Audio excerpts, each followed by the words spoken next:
উপদেষ্টাদের মধ্যে যেসব মন্ত্রণালয় বা বিভাগ বণ্টন করা হয়েছে: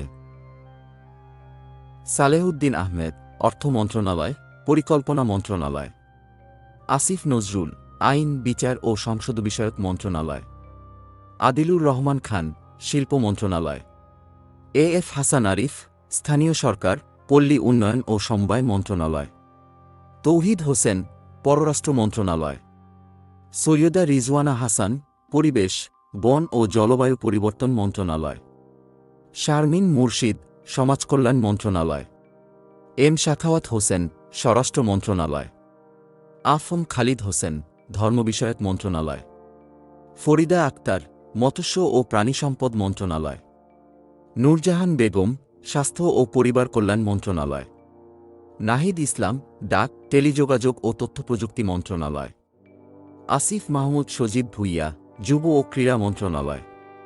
নোবেল বিজয়ী অর্থনীতিবিদ মুহম্মদ ইউনূসের নেতৃত্বে গতকাল বৃহস্পতিবার রাতে অন্তর্বর্তী সরকার গঠিত হয়।